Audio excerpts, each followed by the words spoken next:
Just found out my wife's been secretly bailing out her family, and I feel like an ATM with legs. So yeah, title basically says it all. I, 33M, have been married to my wife, 31F, for 4 years, together for 7. We live in big expensive city where rent costs more than my first car, but we manage. I work in tech, she's in marketing, and until this week I thought we were doing okay financially. Not rich, but comfortable, saving for a house, taking trips when we can, eating at restaurants that don't have paper menus. Then Tuesday happened. I was paying bills when I noticed a $500 Venmo payment to her mom.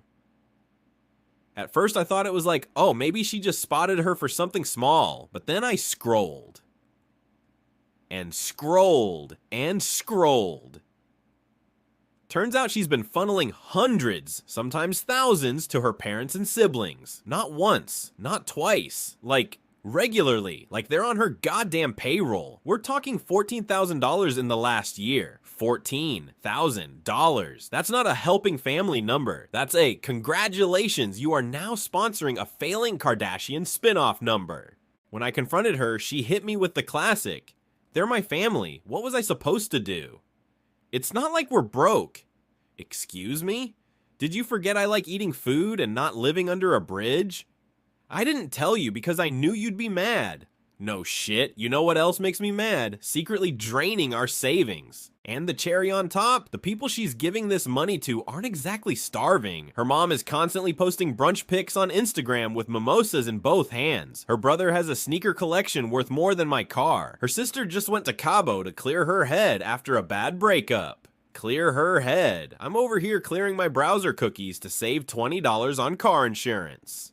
It's not like I'm heartless. If it was for medical bills, fine. If it was an emergency, fine. But this is straight up lifestyle support. Her family has champagne taste and tap water wallets, and apparently we're the tap. Now I'm sitting here wondering how the hell I missed this for so long. Did I marry my wife, or did I accidentally marry her entire family? Because right now, it feels like I'm the son-in-law, finance manager, bank loan officer rolled into one. I don't even know what to do next. Part of me wants to draw a hard line and say, no more. Another part of me is just staring at our savings account like it's a murder victim. And then there's the petty part of me that wants to invoice her mom with interest and a late fee just for the emotional trauma. So yeah, Reddit, how screwed am I here? Am I overreacting, or is this as big a betrayal as it feels? Because right now, I'm starting to feel like the dumbass in a Lifetime movie who doesn't realize he's being scammed until it's too late. Confronted my wife about secretly funding her family. It went about as bad as you'd expect. So quick update, because apparently my last post blew up way more than I expected. Thanks, I guess. Nothing like watching strangers on the internet confirm that your marriage is a financial dumpster fire. Anyway, after I wrote the post, I sat down with my wife to have a serious adult conversation TM about her donating half our income to her family's Brunch and Vibes fund. Spoiler, it didn't go well. I told her flat out, I felt betrayed she didn't tell me. It's not sustainable to bankroll her entire family when we're supposed to be saving for a house. I cannot and will not be married to her entire bloodline. Her reaction? 1. Tears. Expected. 2. Accusations that I hate her family. I don't hate them, I just don't want to subsidize their bottomless mimosas. 3. You don't understand because your family doesn't need help. In translation, my family pays their bills and hers doesn't. At one point, she literally said, if my mom asks me for money, what am I supposed to do? Say no. And I had to physically bite my tongue to keep from saying, yes, Jessica, that's exactly how words work. It got worse. Turns out the $14K wasn't the whole story. She admitted she also co-signed a loan for her brother, for his business. And before you ask, no, it's not a real business. It's a vape shop slash lounge slash creative space in an already oversaturated neighborhood. Basically, he opened a money pit with LED lighting. So not only has she been sending money left and right, she's legally on the hook for her brother's dumbass emporium. If he defaults, guess whose credit tanks? Ours. Awesome. Love that for me. After a few hours of back and forth, I told her I can't keep living like this. That if she can't set boundaries with her family, I'll have to set one for myself. And that might mean separating for a while. She went nuclear, said I was threatening our marriage over money. Again, it's not just money, it's trust. She accused me of being cold and materialistic. Meanwhile, Meanwhile, I'm sitting there thinking, lady, you gave your brother $5 grand to paint walls in neon. Which of us is the materialistic one? We ended the night with her storming into the bedroom and me crashing on the couch. This morning she acted like nothing happened, made coffee, kissed me goodbye, and left for work. Meanwhile, I'm still mentally calculating how many years of brunch debt we're in. So yeah, I'm seriously considering moving out for a bit because clearly she's not getting it. I don't know if this is salvageable or if I'm just signing up to be her family's sugar daddy forever. At least Reddit seems to be on my side, though some of y'all went really hard on the divorce her yesterday advice. Like, damn, can we at least finish our lease first?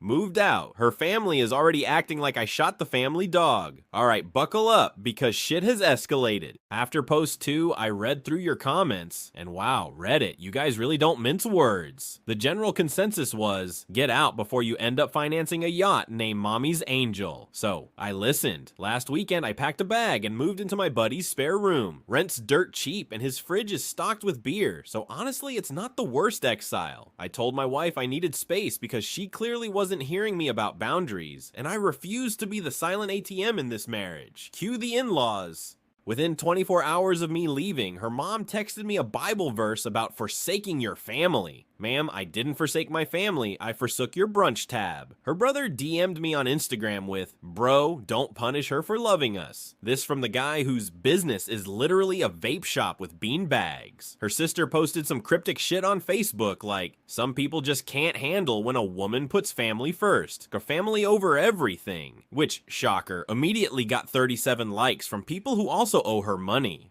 And get this, my wife actually showed up at my buddy's apartment building crying, not to apologize, not to have a real conversation, but to beg me to come home and stop embarrassing her. Apparently me not wanting to bankroll her entire family is now embarrassing. The absolute kicker, her mom had the audacity to call me directly and say, you knew when you married her, you married all of us. Excuse me? No, Brenda. I married your daughter. I did not say vows to fund your Bloody Mary addiction or co-sign your son's neon vape dungeon.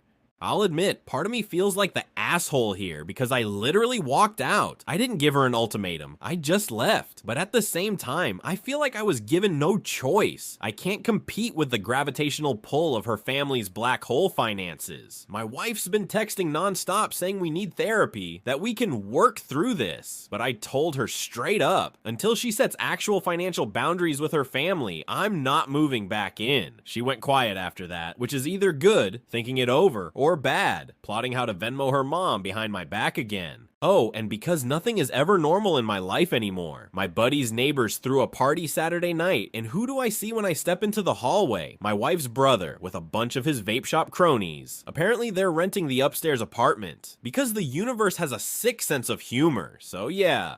I'm separated, her family's waging a passive-aggressive social media war, and I may or may not be living under the same roof as my brother-in-law's future bankruptcy. At this point, I don't even know if reconciliation is possible, but hey, at least I'm sleeping on a futon that isn't financed by my in-laws. She wants me back. Promises have been made. I'm cautiously stupid. So after my last post, things got weirdly quiet for a bit. No cryptic Facebook posts, no guilt-tripping Bible verses from my MIL, no vape shop bro chill DMs, just silence, which honestly was almost scarier. Like when toddlers go quiet in the other room, you know something bad's about to happen. Then my wife texted me, "Can we meet? Just us, no family. I want to talk." Against my better judgment, and against at least 400 comments from Reddit telling me to run, I agreed. We met at a little cafe near my office. Neutral territory. No brunch mimosas in sight, thank God. She came in looking like she hadn't slept in days. First words out of her mouth were, "I'm sorry." Then the waterworks started, like ugly crying in public. I'll admit, it got to me a little. I'm not a robot. She said she finally realized how much damage her family was causing us, that she'd been brainwashed into thinking it was normal, that she didn't want to lose me over their bullshit. She even swore she'd cut them off financially and stop acting like our joint account was a community chest in Monopoly. And then she dropped the bomb. She already blocked her mom on Venmo, which, I'll be honest, was the funniest possible sentence I've ever heard in a serious marital reconciliation talk. Like, imagine your grand gesture being, "Look, honey, I canceled her access to my digital wallet. Nobel Prize material, but I'll give her this." She seemed genuine. For the first time, she didn't defend them. She admitted her brother's vape lounge was a bad idea. Breaking news, water is wet. She said she wanted to go to couples counseling, cut back spending, and focus on us. So here I am back in the apartment. I hauled my suitcase in yesterday. It feels tentative, like I'm moving in with a roommate I don't totally trust not to steal my leftovers. The problem is, I want to believe her. I love her. Despite everything, I married her for a reason, and she's not a bad person. Just financially reckless with a toxic family grip. But then I keep hearing Reddit's voice in my head like a Greek chorus. She'll do it again. We agreed on some ground rules. No money goes to her family, period. We both have access to all accounts. Therapy starts next week. If her mom shows up at our door, we pretend we're not home.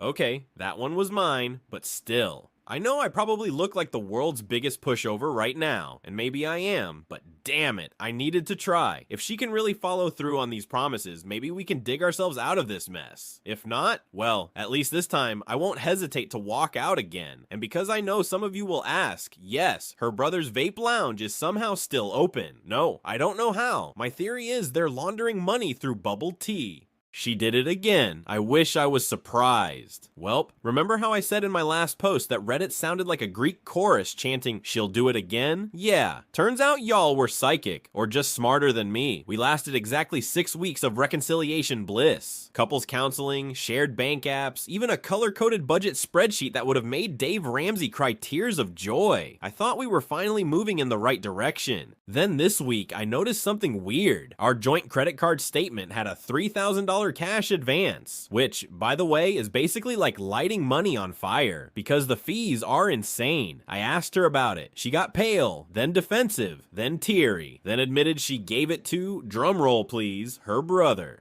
For what, you ask? Oh, just to save the vape lounge. Apparently their rent went up and they were this close to losing the lease, and he promised he'd pay her back. Spoiler, this is the same man who once borrowed $200 from me for car repairs and then spent it on Coachella tickets. So forgive me if I don't trust his repayment plan. I lost it, like full meltdown. I told her this was the exact shit we agreed on, the one line I wasn't willing to budge on, and she still went behind my back.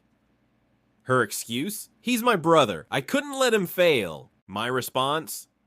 He already failed, Jessica. He failed the second he decided beanbags and vapes was a business model. We had the ugliest fight of our marriage. I said I was done. She begged. I said we already did this once, and I'm not signing up for a lifetime subscription to bailing out her family, TM. She accused me of giving up on her. I accused her of giving up on us the second she chose her brother's bad business over our marriage. So, yeah. I called a lawyer. Papers are being drawn up. We're officially heading for divorce. Officially heading? The worst part? Her family's already spinning it like I'm some evil money grubber who abandoned her when things got hard. I saw her sister's Facebook status. Men who can't handle strong family women don't deserve them. As if strong means bleeds everyone dry. Meanwhile, I'm sitting here on my buddy's futon again, wondering how I went from planning to buy a house to Googling how much does it cost to erase your identity and move to Canada. The only silver lining is clarity. This isn't fixable. She made her choice. And as much as it sucks, I'd rather lose half my stuff in a divorce than lose my entire sanity financing neon lights for a failing vape dungeon. So yeah, Reddit. Y'all were right. She did it again. Next stop, lawyer's office. Divorce is officially messier than her brother's vape lounge. Alright folks, strap in. We've entered the divorce stage of this saga, and it's somehow even more absurd than I anticipated. I hired a lawyer. Wife hired a lawyer. Her family. They apparently hired themselves as her emotional legal counsel, because they have shown up to everything. Mediation, lawyer calls, even one of the meetings at Starbucks. It's like trying to negotiate a divorce with the cast of Jersey Shore heckling in the background. My MIL actually brought a binder. I kid you not, a 3-ring binder full of evidence that I was financially abusive because I wouldn't support family. What was in this evidence? Screenshots of me declining Venmo requests. Copies of text messages where I said, no, we can't afford that right now. At one point, she literally said, see? He refused to buy Jessica's sister Taylor a flight to Cabo when she was depressed. Heartless. My lawyer had to excuse herself because she was laughing too hard. Her brother, yes, vape lounge guy, had the gall to pipe up during mediation and say I should consider the lounge an investment, not a loss. He brought a business card that said Chief Vibe Curator. I wish I was making this up. The actual legal stuff isn't too terrible. No kids, just splitting assets, debt, and the apartment lease. But the drama around it has been exhausting. Every time I think we're done, her mom fires off a new Facebook screed about greedy men ruining good families, and I get tagged by coworkers who find it hilarious. Glad my humiliation is making the rounds at the office like the latest Marvel trailer. My wife herself, man, she swings like a pendulum. One day she's weepy, saying she knows she messed up and doesn't want this to end. The next day she's cold, parroting her mom's nonsense about me being materialistic and selfish. It's like she can't decide if she wants to reconcile or audition for her family's Martyr of the Year award. Me? I'm just tired of being the villain in their family narrative. Tired of fighting about money I never agreed to spend. Tired of Googling how to get through divorce without losing your mind at 3 a.m. On the bright side, my lawyer is a shark. Every time her family tries to bring up emotional debts or family obligations, my lawyer just says irrelevant in the most bored voice imaginable, and I live for it. Also, for those of you following along from post 1, yes, the vape lounge is somehow still open. No, I don't know how. My current theory is money laundering, because there's no way beanbags and artificial fog machines are paying rent in this city. So yeah, the divorce is underway, her family is insane, and I'm just counting down the days until I can sign the papers and officially be free from subsidizing Brenda's bottomless brunch fund.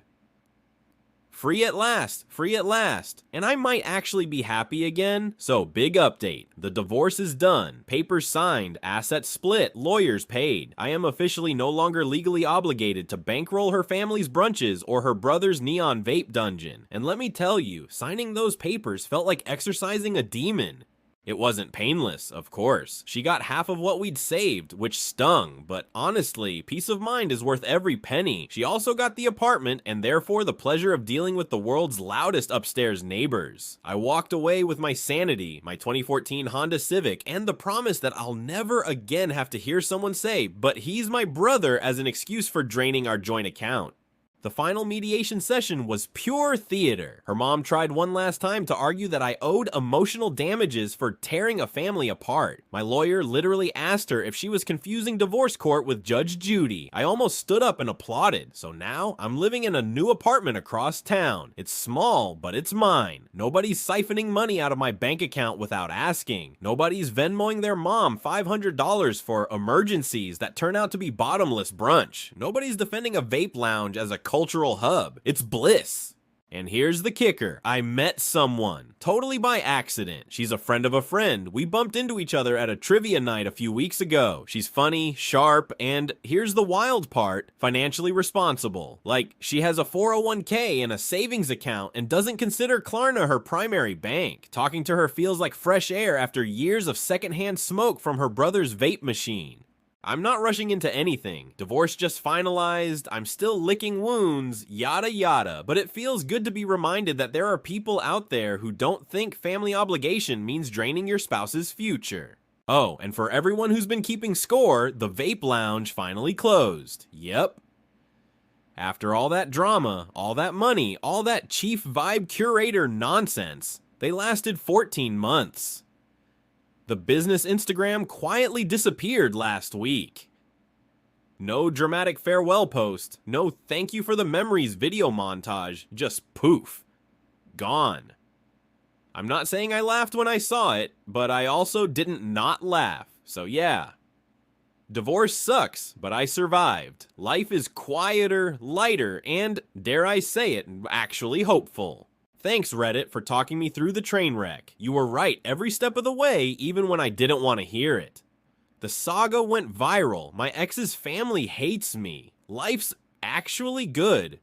So I guess this will be my last update. I didn't realize how much my posts blew up until a coworker casually said, "Hey, are you the guy with the brunch family?" Apparently someone screenshotted post 1 and it made the rounds on Facebook, then TikTok. My nightmare marriage has become internet content. Great, at least nobody can say it wasn't entertaining. Her family, oh, they're furious. Mael posted a rant about online bullies tearing apart families and tagged me in it like I was supposed to issue a Notes app apology. Her sister made a TikTok about narcissistic exes that got maybe 12 likes, one of which was her own. And her brother, you'll love this, tried to start a GoFundMe to rebuild the lounge. Goal was $50,000. He raised $75. I'm not kidding, $75. Meanwhile, I've been settling into my new life. The apartment feels more like home every day. I cook for myself, I sleep through the night without waking up in cold sweats, wondering if someone's siphoning money out of our account, and I can finally check my bank balance without bracing for impact. And yeah, that woman I mentioned in the last post, we're dating now, slowly, carefully, but it feels good. She came over last weekend, saw my sad little IKEA couch and my 2-plate kitchen setup, and just laughed. Then she said, "At least it's yours." And damn if that didn't hit me right in the chest. So here I am, divorced, broker than I'd like, but free. And honestly, happier than I've been in years. Final petty note before I log off for good.